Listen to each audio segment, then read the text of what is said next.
Yudas Iskariot dikenal sebagai salah satu dari 12 murid Yesus yang mengkhianatinya. Peristiwa sentral dalam narasi penyaliban dalam kekristenan. Namanya menjadi simbol pengkhianatan, namun kisahnya mengandung kompleksitas teologis dan sejarah.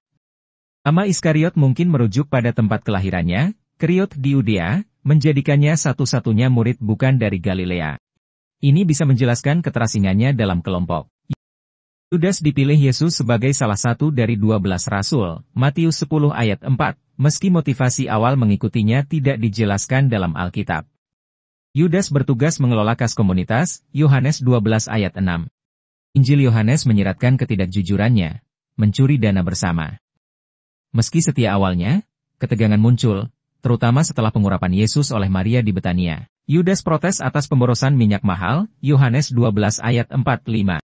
Injil Matius, 26 ayat 14-16, menyebut Yudas menerima 30 keping perak dari imam-imam kepala. Injil Lukas, 22 ayat 3, dan Yohanes, 13 ayat 27, menekankan peran iblis yang masuk ke dalam dirinya, sehingga ia kemudian bertindak menyerahkan Yesus kepada para pembenci Yesus. Di Taman Getsemani, Yudas mengidentifikasi Yesus dengan ciuman, memungkinkan penangkapannya, Markus 14 ayat 44-45.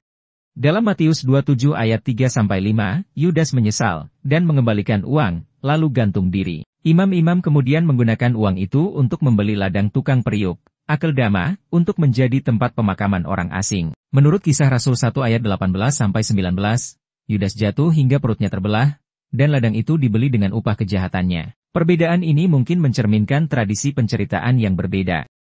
Yudas sering dilihat sebagai alat dalam rencana ilahi, Yohanes 17 ayat 12, tetapi tanggung jawab pribadinya tetap ditekankan, Matius 26 ayat 24. Injil Yudas, teks Gnostik abad kedua, menggambarkannya sebagai murid terpercaya yang memenuhi permintaan Yesus untuk mengkhianatinya. Teks ini tidak diakui dalam kanon Alkitab. Nama Yudas menjadi metafora pengkhianatan. Kisahnya memicu debat tentang dosa, penebusan, dan nasib akhirnya, apakah diampuni? Pengkhianatan Yudas memicu peristiwa penyaliban, yang dianggap sebagai puncak penebusan dosa dalam teologi Kristen. 30 keping perak menggenapi nubuat perjanjian lama, Zaharia 11 ayat 12-13.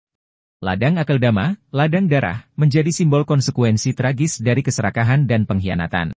Yudas Iskariot tetap menjadi figur paradoks, diperlukan untuk penggenapan nubuat, namun dikutuk karena pilihannya. Kisahnya mengundang refleksi tentang moralitas, takdir, dan rahmat dalam tradisi Kristen. Meski akhir hidupnya suram, perannya tak terpisahkan dari kisah penyaliban yang menjadi inti iman Kristen.